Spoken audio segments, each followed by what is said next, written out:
Mike Tyson's massive fists, the same hands that had shattered jaws and ended careers in seconds, locked around a 7-year-old girl's wrist as her sneakers scraped against crumbling rock and her body dangled over a 200-foot drop. He pulled with everything he had, dragging her backward across the dirt while her screams echoed off the canyon walls and loose stones tumbled into the void below. What happened in the next 48 hours would become American legend, a story whispered about for decades. Mike Tyson's right hand shot out and caught the girl's wrist just as her body tilted forward over the edge, her sneakers scraping loose rock into empty air 200 feet above a ravine floor. His left arm wrapped around her torso and he yanked her backward so hard they both hit the dirt, the girl landing on his chest, and for 3 full seconds neither of them breathed. What happened in the next 48 hours would become one of those stories people swear they heard from someone who was actually there. A moment so unlikely it became local legend in Catskill, New York, whispered about for decades by people who still can't quite believe it. But I'm getting ahead of myself. Let me take you back to 1986. Mike Tyson is 20 years old. He's already knocked out 22 men, most of them before the 3rd round, and he's about 3 months away from becoming the youngest heavyweight champion in boxing history. The whole world is watching this kid from Brownsville, Brooklyn, a kid who grew up getting beaten by older boys, who got arrested 38 times before he turned 13, who found his way out through the one thing his body was built to do: hit people. Hit them so hard they forgot where they were. Now here's the thing nobody tells you. In the middle of all that chaos, all that training, all that pressure, Tyson was living in Catskill with Cus D'Amato. Well, Cus had died the year before, but Tyson still lived in the house, still trained at the gym, still walked the same roads, the same hills, the same trails around the property that Cus had shown him when he was just a scared kid with a lisp and a criminal record. The Catskill Mountains weren't just scenery to Tyson. They were the first place anyone had ever told him he was worth something. The trail ran along the top of a ridge that overlooked a deep cut in the hillside. Locals called it the Quarry Drop. It wasn't a tourist spot. No fences, no signs, no guardrails, just a footpath that ran about 3 feet from a sheer edge that fell straight down into broken rock and standing water. Adults knew to stay away from the edge. Kids didn't always get the memo. Tyson heard the scream before he saw anything. Get this, it wasn't even a scream for help. It was the kind of high-pitched shriek a kid makes when they're scared but don't yet know they should be terrified. That gap between surprise and panic. Tyson's head snapped toward the sound. About 40 yards ahead on the trail, a little girl, maybe 7 or 8 years old, was standing right at the lip of the drop. The ground beneath her left foot was crumbling. She was leaning forward, arms windmilling, her body caught in that horrible moment where gravity hasn't fully committed but balance is already gone. Tyson ran. Now you have to understand what it looked like when Mike Tyson ran at full speed in 1986. This was a man who weighed 218 pounds and moved with the footwork of someone 60 pounds lighter. He closed those 40 yards in a time that would have impressed a track coach. His legs churned up dirt and loose gravel, his arms pumped. He didn't yell, didn't shout a warning, didn't say a word. He just moved because the girl was already tilting and words weren't going to catch her. That's when his hand shot out. That's when he grabbed her wrist. That's when he pulled her back from 200 feet of nothing, and they both went down hard on the packed earth of the trail. The girl started crying, not the wailing kind, the quiet, hiccuping kind where the body knows something terrible almost happened but the mind hasn't caught up yet. She was shaking against his chest. Tyson lay there on his back, staring up at the sky through the tree canopy, his heart jackhammering so hard he could feel it in his teeth. Believe me, this is where the story gets interesting. Tyson sat up slowly, keeping the girl against him. He looked at her face, tears and dirt, a scratch on her chin from the fall, brown hair and 2 messy braids. She was wearing a faded purple t-shirt and jean shorts, and those white sneakers that were now missing chunks of rubber from where they'd scraped the cliff edge. She looked up at him with these enormous brown eyes full of terror and said the first thing that came into her head, "Are you a monster?" Tyson blinked. His jaw tightened. He looked down at his own hands, the hands that had broken orbital bones and shattered careers, and he saw them wrapped around this tiny girl's arms, and for a moment, he didn't know how to answer that question, because people had called him exactly that: monster, animal, machine. The press loved those words, his opponents feared them, and here was a 7-year-old girl asking him point blank because she'd just been snatched from the edge of a cliff by the most feared man on the planet, and she didn't know if she'd been saved or caught. "No," Tyson said. His voice came out softer than anyone who'd ever watched him fight would have recognized. "No, I'm not a monster. I'm Mike," the girl sniffed, wiped her nose with the back of her hand. "My mom says I'm not supposed to talk to strangers." "Your mom's right," Tyson said. He loosened his grip on her arms, looked around. The trail was empty. No other hikers, no parents, no one. "Where is your mom?" The girl pointed vaguely behind her, back down the trail toward town. "She's at the car. She told me to stay on the path, but I saw a bird and I followed it." "What kind of bird?" "A blue one." Tyson stood up, brushed dirt off the back of his hoodie, held out his hand to the girl. She looked at it, looked at his face, took it. Her fingers disappeared inside his palm. "I swear this happened." They started walking back down the trail together. The most dangerous puncher in heavyweight history and a second grader in a purple shirt. And if you'd been standing at the trailhead watching them come down the hill, you would have thought you were hallucinating. Tyson shortened his stride to match hers. He kept himself between her and the edge of the trail, his body a wall between her and the drop, and he didn't let go of her hand for a single step. The girl's name was Emma. She told him that while they walked. Emma Lucille Patterson. She lived in town. Her mom worked at the pharmacy. Her dad drove a truck and was gone a lot. She had a cat named Snowball who wasn't white, he was orange, but she'd named him when she was 5 and she'd thought it was funny. She talked the way kids talk when they've decided you're safe, which is to say constantly and about everything and with no filter whatsoever. "Why are your hands so big?" she asked. "I hit things," Tyson said. "What things?" "Other people's faces, mostly." She wrinkled her nose. "That's not very nice." "No," Tyson said. "It's not. Here's the part that kills me." They were about halfway down the trail when they heard a woman screaming. Not the scared kid scream from before. This was a mother scream, and if you've ever heard one you know it cuts through everything else on earth. Raw, ragged, the sound of someone whose child is missing and who has just realized the mountains don't give back what they take. Tyson stopped. Emma looked up at him. "That's my mom." "I know," Tyson said. They picked up the pace. Emma started half jogging to keep up with Tyson's stride, and he slowed down again, and then he just picked her up, put her on his hip and carried her like she weighed nothing, which to him she basically did. Emma wrapped her arms around his neck and held on. They came around a bend in the trail and there she was, Emma's mother. A woman in her early 30s, dark hair pulled back, wearing a blue pharmacy smock like she'd come straight from work. She was standing at the trailhead by a rusted Toyota Corolla, her hands cupped around her mouth, screaming her daughter's name into the trees. Her face was wet. Her voice was cracking. She looked like someone standing at the edge of the worst moment of her life. Then she saw them. The mother ran toward them, full sprint, sandals slapping gravel. She reached them and grabbed Emma off Tyson's hips so fast he barely had time to let go. She clutched her daughter against her chest and dropped to her knees in the dirt and just held her. Face buried in those messy braids, body shaking, making sounds that weren't words. Tyson stood there, hands at his sides. He didn't say anything, didn't move. Just let it happen. After about 30 seconds, the mother looked up at him. And now here's where the story takes a turn that changed things for everyone involved. "Listen to me carefully." She recognized him. "You're that boxer," she said. Her voice was raw from screaming. "You're Tyson." "Yes, ma'am." "What happened? Where was she? What were you doing with my daughter?" His jaw set. His hands curled at his sides, not into fists but into something tighter than relaxed. He took one step back, put distance between himself and the mother, and then Emma, sweet, oblivious 7-year-old Emma, did what kids do. She told the truth. "Mommy, I almost fell off the big cliff, and Mike caught me. He grabbed my hand and pulled me back, and then he carried me down the hill to find you. He's really strong, Mom, and he's not a monster," he told me. The mother's face changed. The suspicion drained out of it, and what replaced it was something harder to describe. Shame, maybe, or gratitude so sudden it felt like shame.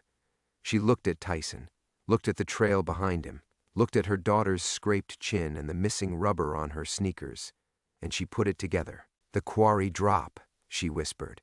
Tyson nodded. The mother stood up, still holding Emma, walked toward Tyson, and this woman, who 30 seconds ago had looked at him with suspicion, did something that froze him in place. She put her free arm around his neck and hugged him, pulled him in tight, pressed her face against his shoulder and said, "Thank you. Oh God, thank you." Tyson stood completely rigid for a moment. He wasn't used to this. You have to understand, physical contact for Mike Tyson meant one of two things: fighting or the fake embraces of the boxing world, the pre-fight stare-downs and post-fight handshakes. This was neither. This was a mother holding him the way you hold the person who just gave you back the most important thing in your life. His arms came up slowly, awkwardly. He patted her on the back twice. That was all he could manage. Now pay attention, because this is where it goes somewhere nobody expected. The mother's name was Diane Patterson. Her husband, the truck driver, was named Roy. And when Roy Patterson came home 3 days later and heard what happened, he drove to the house on the hill where Tyson lived with Camille Ewald and knocked on the front door at 7 in the morning. Tyson answered in a tank top and shorts, eyes half closed, a bowl of cereal in one hand. He looked at Roy Patterson, a stocky man with calloused hands and a trucker's tan, and said, "Can I help you?" "You saved my daughter." Tyson set down the cereal bowl on the hallway table, crossed his arms. She was close to the edge. I pulled her back. "That's it. That's not what I heard. I heard you carried her half a mile down that trail and brought her back to her mother and stood there while my wife accused you of God knows what, and you didn't say a single word about it." Tyson's expression didn't change. What was I going to say? Roy Patterson stepped forward, stuck out his hand. Tyson looked at it, shook it. Roy held the grip and looked Tyson in the eye and said, "You ever need anything from me or my family, you ask. I don't care if it's 20 years from now. You ask." And here's what's remarkable. Tyson never asked. Not once. Not in 20 years.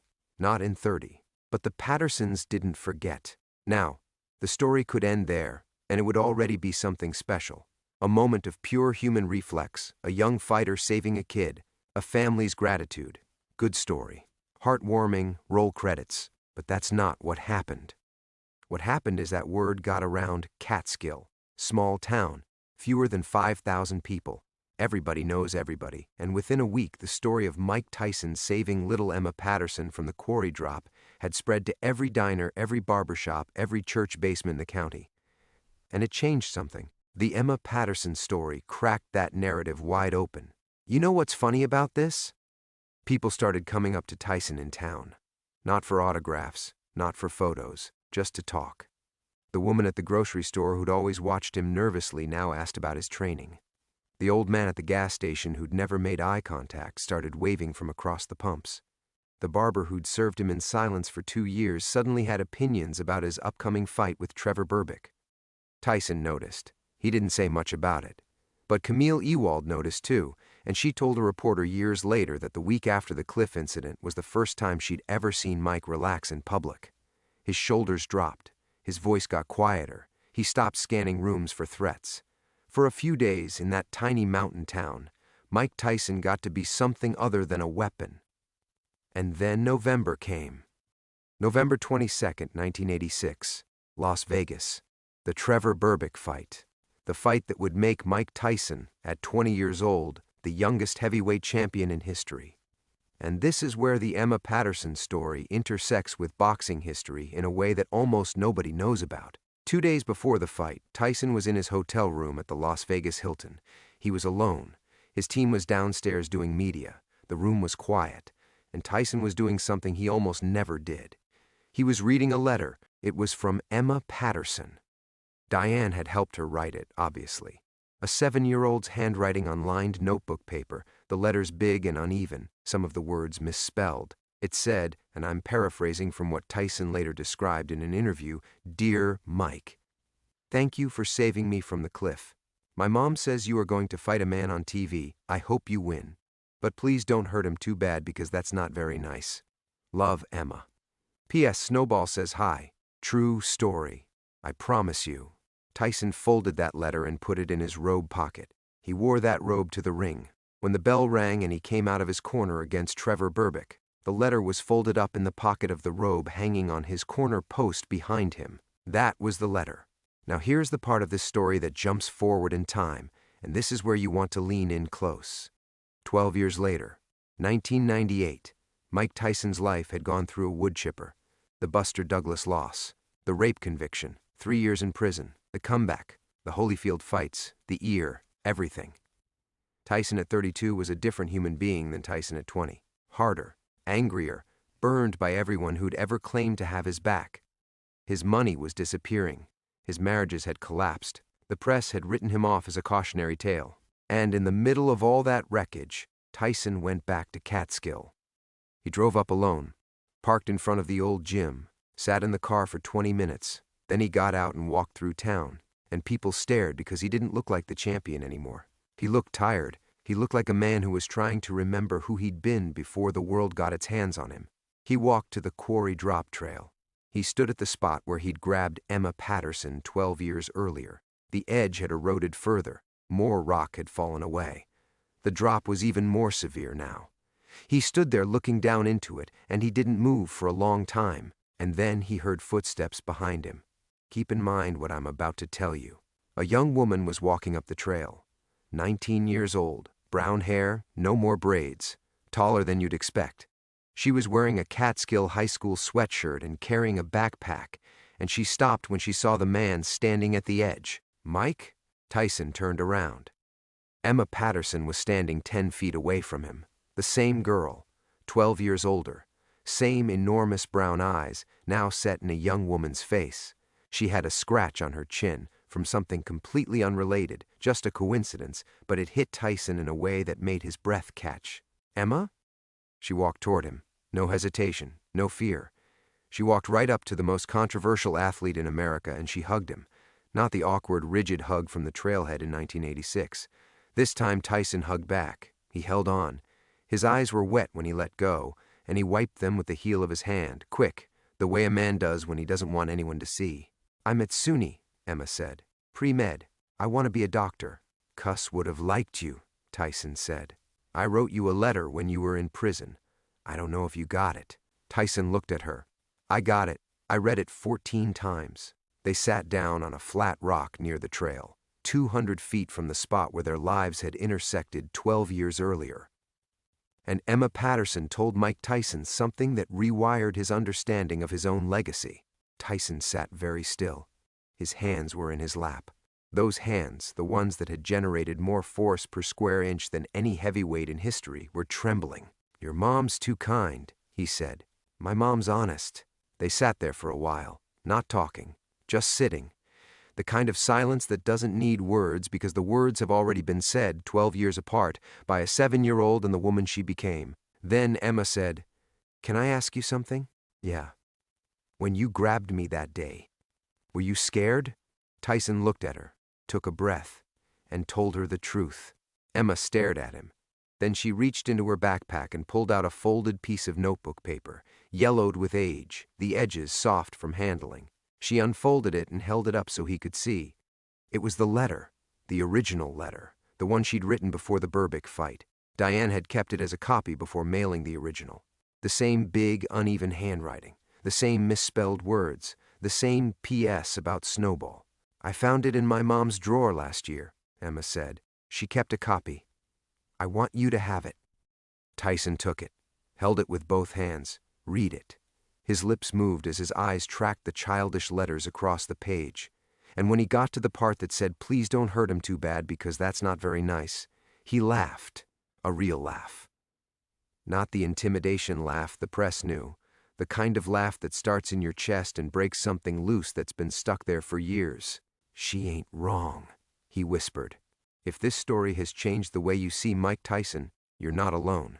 Hit subscribe and the bell, because there are stories on this channel that will shift what you think you know about the people you've only seen through a camera lens. Now let me tell you what happened after that meeting on the trail. Tyson left Catskill that evening, drove back to the city, but he kept in touch with the Pattersons.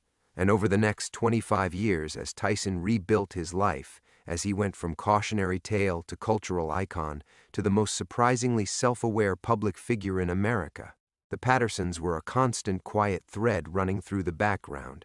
When Emma graduated from medical school in 2005, There was a bouquet of flowers waiting at her apartment. The card said, "From the monster who turned out to be Mike. No last name, none needed." When Diane Patterson was diagnosed with breast cancer in 2010, an anonymous donor covered her treatment costs at a clinic in Albany. Roy Patterson spent 2 months trying to find out who'd paid. He never confirmed it, but he told his neighbor over a beer one night, "I know exactly who it was." And he'll never admit it because admitting it would mean the newspapers find out, and that's not why he did it. When Emma's first child was born in 2012, a girl, she named her Michaela. She sent Tyson a photo. He called her within the hour, stayed on the phone for 40 minutes. Camille Ewald, who was 94 years old at that point, got on the line and told Emma that Cuss would have been proud of the woman she'd become. And when Tyson did his one-man show on Broadway in 2012, the show where he stood on stage alone and told the truth about his life, the whole truth, the drugs and the prison and the loss and the comebacks and the humiliation and the rebirth, there was a moment near the end that almost nobody in the audience understood. Tyson talked about a girl on a cliff. He didn't use Emma's name. He didn't give details. He just said, "I grabbed a kid once, pulled her back from a fall. People told me that was the bravest thing I ever did. It wasn't brave. Brave is what that kid made of her life after. I just had fast hands." The audience laughed. Tyson didn't.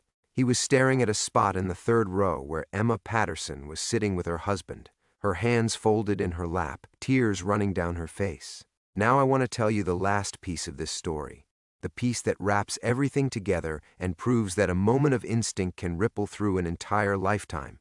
Below the photo is a small plaque. It reads, "These hands." That's it. 2 words, no explanation needed. And here's the final thing I'll leave you with. In 2020, during the pandemic, when Tyson announced his comeback fight against Roy Jones Jr. at the age of 54, a reporter asked him what the most important moment of his boxing career had been. Not his favorite fight, not his biggest knockout, not his championship win. The most important moment. Tyson didn't hesitate. He said, "The most important thing these hands ever did had nothing to do with boxing." The reporter pressed him, asked what he meant. Tyson shook his head, leaned back in his chair, and said 7 words that closed a loop 34 years in the making. "I caught something worth holding on to." Mike Tyson has been called a lot of things: champion, convict, comeback king, cautionary tale, cultural icon. But in Catskill, New York, in a pediatric clinic on Main Street, he's something simpler than all of that. He's the man in the photograph with his hand out, the man who reached, the man who caught her. That's not a boxing story. That's a human story, and it's true, and it's the kind of story that makes you realize the distance between destruction and salvation is about 40 yards on a mountain trail, and one decision made in less than a second by a man the whole world thought they understood. They didn't, but a 7-year-old girl did. She looked up at him on that trail, dirt on her face, terror in her eyes, and she asked him the only question that mattered: "Are you a monster?" And he gave her the only answer that was true: "No, I'm Mike."